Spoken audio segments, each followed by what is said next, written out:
Well, Rob, why don't you introduce our guest, man?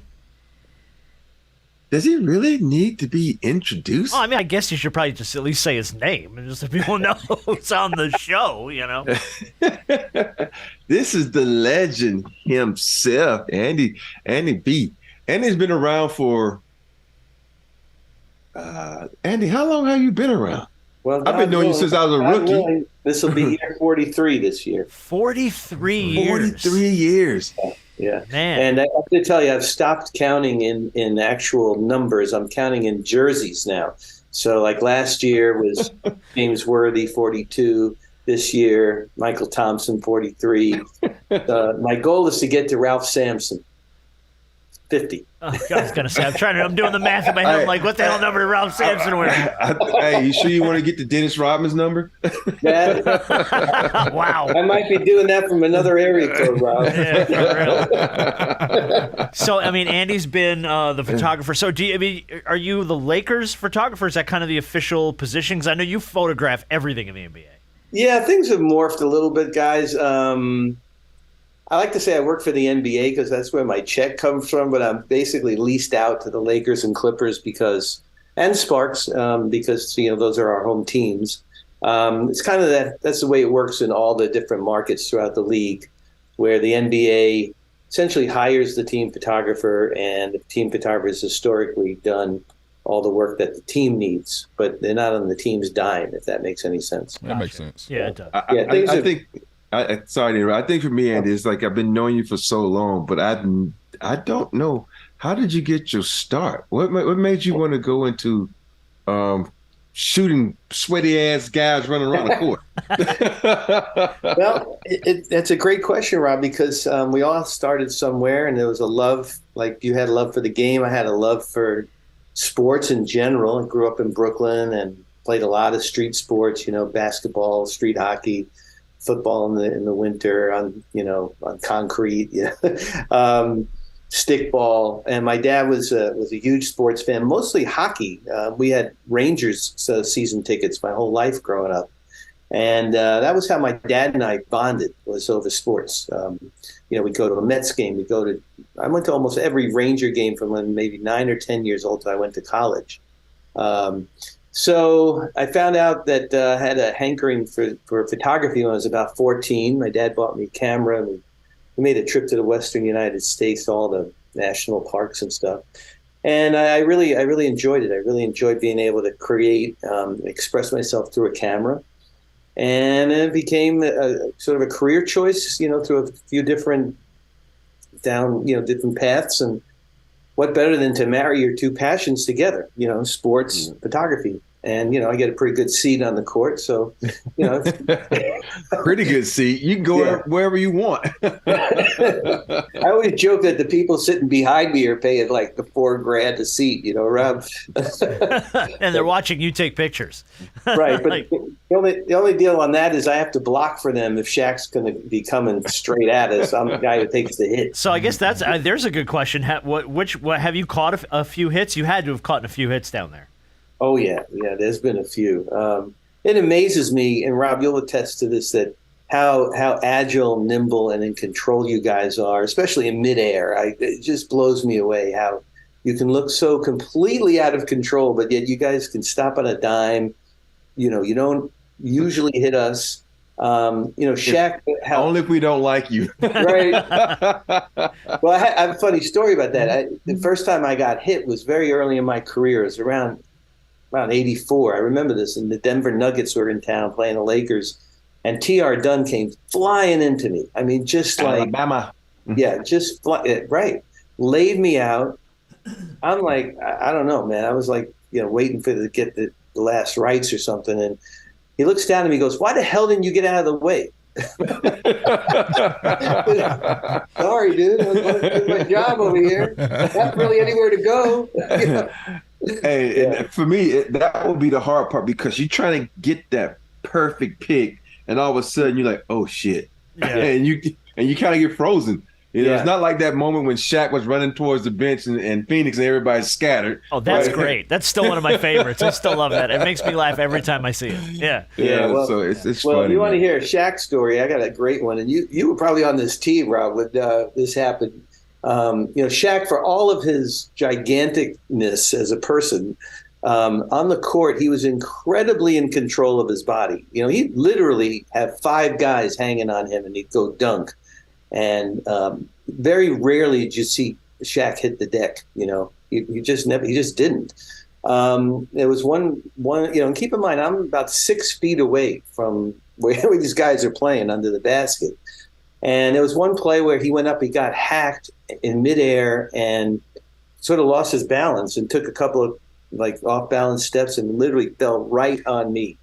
And we were face to face like this, like pancakes. And I literally could not breathe. He took the wind out of me. I got lenses embedded in my chest, and we're face to face like this. And I'm like, and he's like, "Oh, is that you, man?" I'm like, "Yeah, get off me, man." Big ass off. And he goes, "Give it a second, man. We're on national TV." Let me look like I'm kind of. It was a Western Conference Finals game against San Antonio. I'll never forget it. There's actually video of that somewhere. Mm-hmm. And anyway, we joke about it now. Yeah. That's funny. Wow. The guys know where the cameras are nowadays. I tell you that. Yeah. A lot of guys have their own cameras down there. LeBron has his own guy who follows him. I didn't know that. I didn't know that. Yeah, I can believe that. Yeah.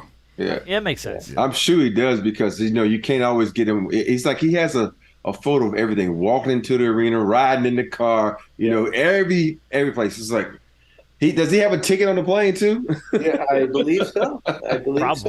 Probably. In Kobe's last year, he had that film crew follow him around, and that was very unusual. Except going back to the Last Dance era with the Bulls, when NBAE did follow, that team around for a couple of seasons, but mostly the final championship. But that footage has not seen the light of day yet. We're all waiting to see what Vanessa does with that footage. Yeah, I'd love to see that come out at some point. I would love to see it too. I guarantee she has a strategic moment that is going to come out. And everybody's been talking about what 8/24/24. Yeah, it's the magical number. Yeah. So who knows? Yeah, it's true. So Andy, I mean, you've shot. I mean, and this the funny thing is too. If you don't know Andy, you know Andy because as I'm going through photos you've shot in your career, I'm like, oh, I've seen that a million times. Oh, I've seen that a million times. Like I've seen everything you've shot time and time again. Do you have a moment? Because I think for me, the one that I think is probably one of the more iconics is when you captured Jordan crying on the Larry O'Brien. Like that, I've seen that photo countless times. I can't even remember. Didn't realize till recently. I was like, oh, that's an Andy picture. I didn't even realize it. Yeah, I think 2 of my most well-known photos were not action photos, believe it or not. There was that one, Jordan with the trophy in 91. Yeah. Then there was the Kobe and Ice one, Rob, which I'm sure you remember, black and white, where he's got his busted ankles and 2 ice chests, and he's got his little busted finger in a coffee cup. And that was just a real moment in time. I pride myself first and foremost on being a photojournalist. So, I'm not up there with the great photojournalists that we've seen throughout the years who work for newspapers and wire services. But, my job is to record the moment. So with the Jordan moment, it just happened bang, bang in a crazy visitors locker room. That, Rob, you remember the old Forum visitors locker room? It's about the size of the men's room, Yeah, terrible. And all hell's breaking loose, and the network decides, we'll do the trophy presentation in here too, in the middle of all this chaos. And no room. It was crazy. Yeah, so they did the live shot of the trophy presentation with the commissioner, went to commercial, and then they wanted to come back and interview Michael one-on-one, and he disappeared. He just left the stage. It wasn't even a stage. It was like 2 folding tables. And frantically, everyone's looking for him. The producers, they're going to come back from commercial, and they got to interview him. And instinctively, something just said to me, look to your left. I was up on a bridge table in the middle of the room, just trying to get a vantage point. And he was maybe 4 or 5 feet away from me. And that moment happened. It just really quick like that. And it's really cool. And if you watch The Last Dance again, and they do an episode almost about that moment, the 91 championship, the first one, they zoom in on the ball of the trophy, and you literally could see me with the flash going on. It's crazy. Cool. I did a screenshot of it. I couldn't believe it. Awesome. Yeah. Andy, when people are in the midst of doing great things, you've been in this industry for a long time, like you said, over 40 years. Most people, while they're in it, don't step back and get to realize how, the moments that they've been a part of and how great they were. Have you had the time to really sit back and be able to kind of smell the flowers and realize how great some of these moments were? Or is that something that you'll do, when you're, riding off into the sunset? Well, I do. I recently, and that's another great question. I had the opportunity and really good fortune of going to the Showtime reunion that Magic and Pat Riley put together last year in Maui. I'm jealous. Yeah, it was amazing. Jealous. It was so much fun, and I think 43 guys came. If you had won one championship or multiple ones in the 80s with the Lakers, because they won 5 in that decade, you were invited to this thing. And myself and Gary Vitti and Jeffrey Osborne were the only non-players invited. And just to be there and to hear the stories and remember, like, wow, I was in Boston Garden in '85 when they won the championship. And, I filed that way back in the filing cabinet in my memory bank. But to have, the guys sitting around and talking about what that meant to them, right? And then other moments, like especially with Rob, for example, I shot all of Rob's championships, right? So I have every finger, 1 through 7. Right? But like the photo of you with your son, Rob, and then then seeing him now is like an actual adult person, it just brings a lot back. And I get that a lot with a lot of season ticket holders, with kids like Luke Walton. I knew Luke Walton. He was literally in diapers when I met Bill. He played for the Clippers in '84. And I've shot all. I think I'm grabbing the photo. It's in my office. Oh, there you go. He's got something. I knew he was looking for something. That's really gratifying. So you talking about this one? Yeah. There you go. Yeah. And it's really gratifying for me because being the guy that documents that, I feel like it's the best gift that I can give of my talent, right? Sure. And then to be a historian of the game, David Stern gave me the greatest compliment, probably 5-6 years into my career during the Bird Magic era. He said that you're responsible for the visual history of this league. It's not wrong. Boss. That's really a daunting responsibility. But but you have to think about it. When you talk about basketball, you talk about one of the most graceful sports there is, one of the fastest sports there is, because there's moments are happening just like that. So has there ever been a moment that you kind of just looked away and everybody, it was an ooh and ah, you're like, damn it, what I missed? Yeah. How much time do we have, guys? Well, what's the famous quote that Jordan or Kobe says, you can't make shots you don't take, or Gretzky said it, or whatever. But miss 100% of the shots you don't take. Right. For every great shot you made, Rob, there was one that you wished had got in, right? So the San Antonio one when I was with the Lakers, that cost me like $6 million, dude. Yeah. Well, I can't relate to the $6 million. None of us can. No, it was the big one that sticks in my craw, will always be there, was the 2000 Olympics in Sydney. And remember when Vince Carter dunked over that French dude? Yeah. Guess who did not get that photo? Which happened right in front of me. Operator error, to say the least. That was an inexcusable thing because I was on it. I just was not using equipment I should have been using. And one of the biggest things I take pride in, guys, is not being distracted during a game. It's just, I'm there to work. I'm not there to watch the game. I'm not there to talk to the photographers or the season ticket holders behind me. I got Sharon and Joe Hernandez behind me. I don't talk to them during the game. I'll talk to them at a timeout or whatever. But, you hear photographers yapping to each other and boom, there goes, a Blake Griffin dunk, which actually happened. And I'm looking at the guy, I'm like, what are you doing? Like, I got that shot. Why didn't you get it? Right. So for people who don't know, Joel and Sharon Hernandez are great friends of the Lakers, the Clippers, the Rams, me, and they own Melissa's produce. And they're just really, when I say they're some of the nicest people in the world, Great. Courtside, some of the nicest people. If you ever see me sitting courtside, it's because of them. I'm sitting in their seats. And to back it up a little bit, Rob, do you know who Jeffrey Osborne is? I've heard that name, yeah. Jeffrey Osborne, the reason he probably got invited to Hawaii with the guy, because he was like the guy who always sang the national anthem for the Lakers. Every time he sang, that's why I knew it. Won. Okay. You talking about Love Ballad, Jeffrey Osborne? Yes, he always sang. Can you woo woo woo? That's So that's why he kind of got invited to the Lakers reunion, because he was like, anytime it was losing, bring Jeffrey in. Yeah. Never seen the national anthem. Yeah. You guys remember when the Philadelphia Flyers used to bring Kate Smith? Absolutely. She's basically an opera singer. Yeah. They'd roll her out, man, and that was their secret weapon when they were playing, the Stanley Cup playoffs. Yeah, that's right. Wow. So we were talking about you missing moments. Had there been any Laker moments you missed? Nothing really comes to mind. I mean, look, everything has to come together. I'm thinking of Kobe, young Kobe, as you remember, was a dunk machine, really. Yeah. I mean, the kid would dunk 5, 6, 7 times a game, and they'd all be spectacular, ridiculous dunks. And you can't get everyone because, I get one shot every 4 seconds. I don't have a motor drive where it's like, and I can pick one out. I have to time it perfectly. Right.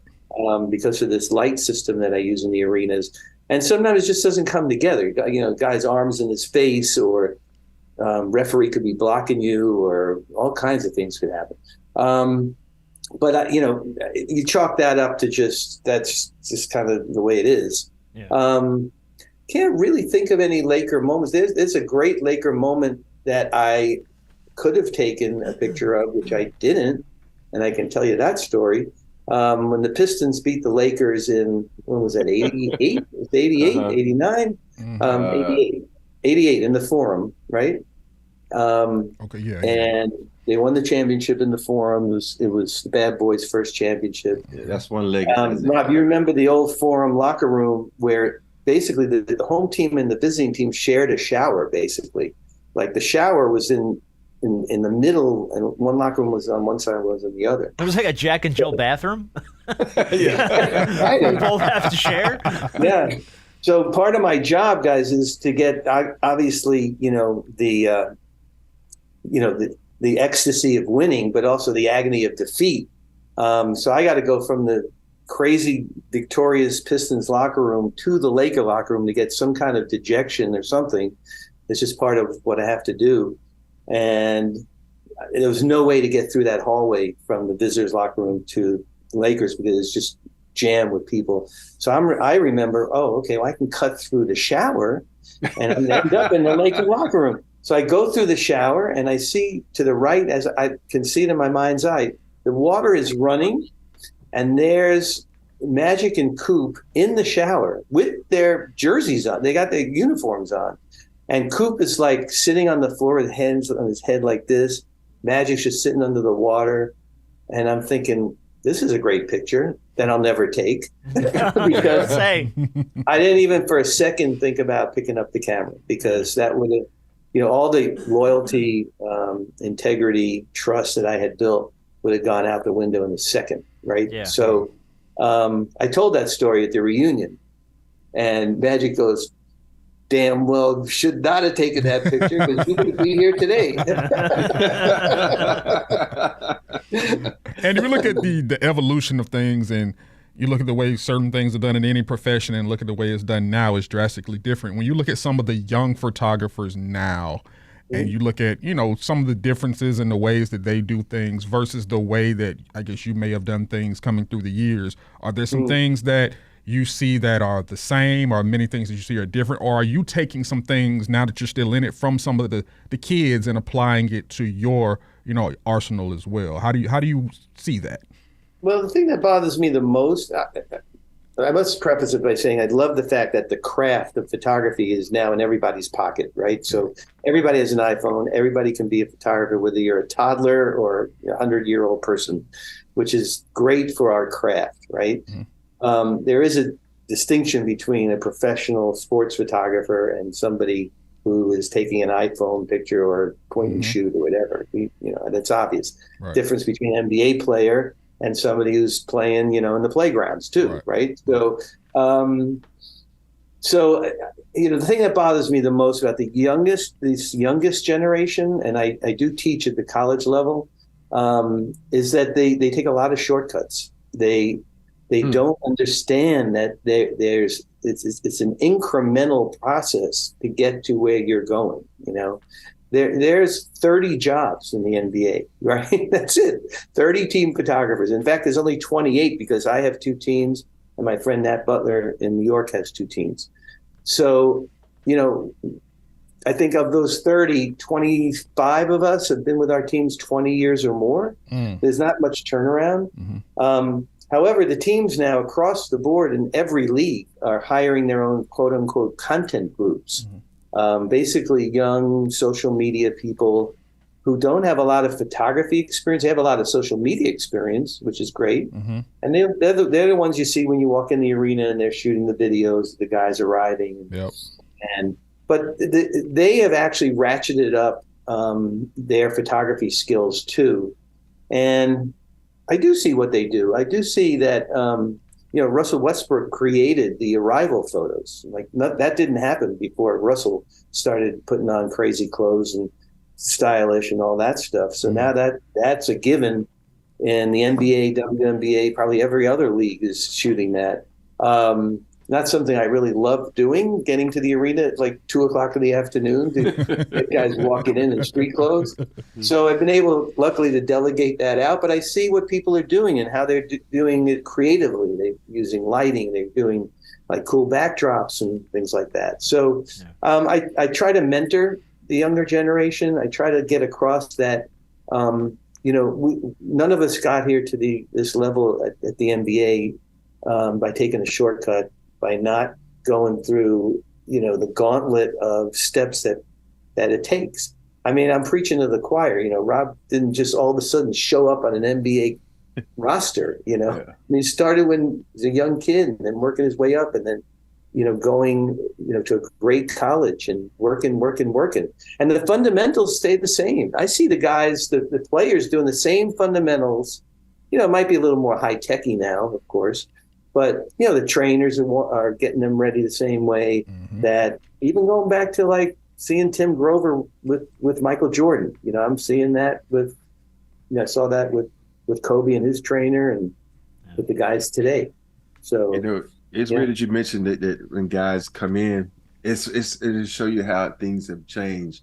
I remember when we used to come in, we had to be suited up because David Stern said everybody had to wear suits to the game. And I remember when the Charlotte Hornets used to come in, it was Muggsy, Zoe, and Grandmama.